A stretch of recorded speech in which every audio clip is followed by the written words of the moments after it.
speaking of behind him, who's coming out next?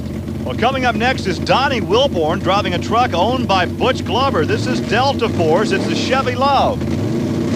Well, now, Donnie's kind of a unique situation. He's actually a hired gunner in the sport. He's a paid driver. He drives his own truck in competition. But Butch hired him to drive this truck. Yes, it's an S10 Chevrolet, but it's powered by the Oldsmobile engine, Gary. And a good run, despite the fact he's still right in those ruts. 4.284. That is the best so far for Delta Force. One of the things I'm trying to figure out about the sport, we keep talking about the ruts and everything, the different engine combinations, but notice the short front tires in the front, big tires in the rear, but why they stay in the same track of the guy in front of them, I just can't understand that. Yeah, to underscore what you're saying, we have a replay coming right at us, and you can see those deep ruts. He's right in there, not trying to use a new pad. Still has a good run, but still he's right down those ruts. And of course, a rather unusual vantage point in the back of your pickup truck, up close to the action. Here's Army. The interesting thing about the class is a different engine combination. We told you in the opening show, Dodge, Ford, Chevrolet, and what have you. But right now, Johnny, you're powered by a unique engine. We noticed you're powered by Oldsmobile. Yes, sir. I drive this truck for Butch Glover. I just started. I drive the White Lightning truck, and he asked me to fill in for an alternative here. It's a fast ride. Yeah, the Oldsmobile sits on top, so who would have thought we'd have come to a truck race and an Oldsmobile been in the lead? He's on top right now, but believe me, everybody else is putting the war paint on in the pit area and going after him. I'll show you what I mean. Look at the starting line. Now, one of those drivers ready to shoot him down is Dan Myers. We talked with Dan earlier out of LaPorte, Indiana, the northern portion of the Hoosier State. He drives the short and sweet Chevy with the big block Chevrolet engine. And there he is receiving his hardware as the 1990 NMRO Pro Stock Champion, the plaque and the ring. But right now, he's not dressed in a business suit because he has his working clothes on this afternoon. He's going to get muddy. But, Gary, I tell you what, he's going to get down to business real quick. This short wheelbase Chevrolet setup seems to really plant the horsepower for him. You know, this sport's a whole lot like drag racing. I'm trying to draw similarities. The sounds are very similar to drag racing. You deal with the vehicles with the heavy flywheels, the driver set in them. The rhythm's about the same. But, man, these guys are really working on the other end of that track. The end zone camera lets you see how hard they're getting jerked around up in there, and it's just amazing. You don't fight a steering wheel like that when you're in a slingshot dragster. No, they're hooking. A lot of movements, almost like a sprint car on a tacky track. He goes at 370. So, man, he's right in the middle of this thing. Well, he's on top of the standings right now, 3.709 for Dan Myers out of LaPorte, Indiana. Take a look again. Now, he actually got off to the left of those ruts we were talking about. He left in the same spot, yes, but immediately moved about 6 inches to the left, and it worked for him. Well, here's a look at the crew talking to Mike Loudermilk Jr. We'll see him in competition a bit later, but right now, here's the king of the hill. Well, when we opened the show with you, we were talking about the Dodge, Ford, Chevrolets. You just bumped an Oldsmobile out of the lead with this Chevrolet. I didn't think that was going to happen.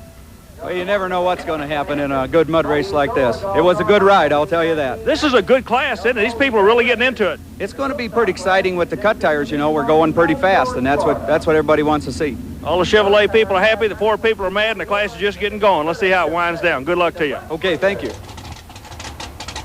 We take a look now at a guy who is always tough as we look inside the cockpit at bad influence driver Joe Kinzer. He's coming up shortly. Army Armstrong and Gary Lee back at the Deer Creek Motorsports Park in Franklin, Georgia, where Dan Myers finds his short and sweet on top the heap at 3.709, then Donnie Wilborn and Carlton Stroud. Competition continues now as we take a look at Joe Kinzer. The truck is bad influence, a 1985 Chevy S10 with a big block Chevrolet power plant. Well, Myers was showing us a minute ago it can be done as the Woodstock, Georgia native goes to the lane. They're all leaving in the same launch pad area, but Myers moves 6 inches to the left. Let's watch this front camera angle and see if he does it. He moved a little bit to the right. Now he's going to the left. Now he's out of shape, Gary. He's totally out of shape, but he kept his foot in it.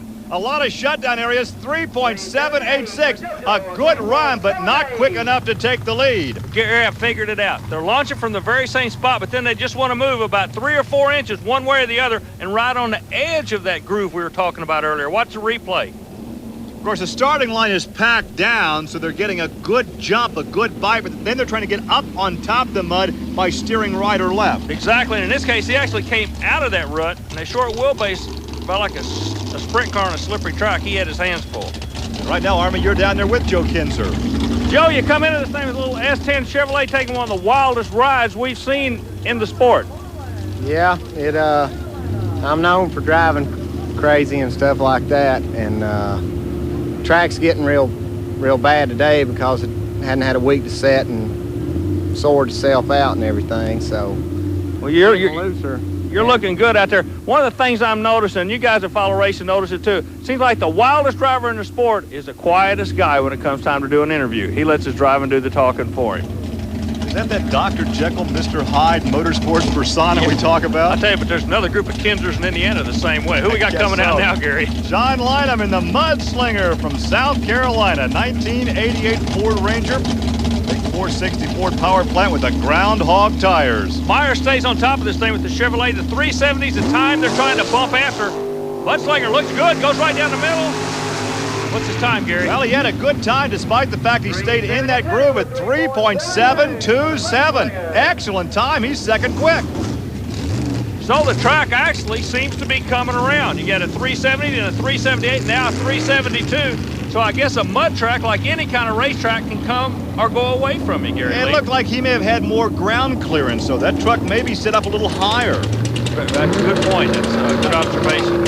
Well, they're working on the night shift. Darrell Calloway and his crew with the Valvoline sponsorship, a good-looking race truck. Now, he's over from North Carolina. These guys with Callaway's four-wheel drive center, they've been involved in a lot of different motorsports. He would not have come over this far had he not thought he could be a player before the afternoon's over. Speaking of players, who's coming out now? I like the name of this truck, Spoiled Rotten. We saw him earlier, Mike Loudermilk Jr. out of Vero Beach, Florida. Yeah, he runs the Super Swamper tires. You know, there's a tire war going on here. You got Super Swampers and Groundhogs and Mudders and everything else. Everybody's got their own idea of what works, but what happened here? Bogged down. Yeah, I don't think he got on top of the mud at all. Now, a very poor start and a slow time at 4.112, but he lost it right at the very start. You know, Gary, this is an interesting class because everybody's got somebody they can pull for. You look at the camera angle now, look at those two grooves coming right down the middle. Family sport, mud racing, who would have thought it? Only in America, Gary Lee. Well, bring along your earplugs because it's also a very noisy sport as well as being dirty.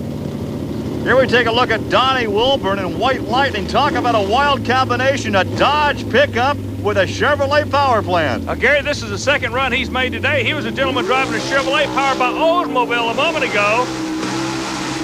An excellent hole shot, a great run. He may have done it. Yes, look at that. The quick time today, 3.703. Gary, that puts him number one by 0.006 of a second. The replay comes up. Time in the seat is so very, very important. Remember, he had that run earlier. He knows what this track is like, what it's going to take on this racetrack. Good view here. Look at that chassis work. Look at the weight transfer. In any kind of motorsports, the chassis has to be right. Here's the guy on top of the heap. This is the second interview we've done with this guy. Familiar face. He was in the lead a minute ago in another truck. Goes back to the pit. He's a hired gun driving your own truck now. Donnie, second time in a row. You're the leader, and they're all coming after you. I hope it can stay. We've worked hard all weekend here. And last night I had it, got beat out 3 times after me. So I'm right there. I just hope it'll stay.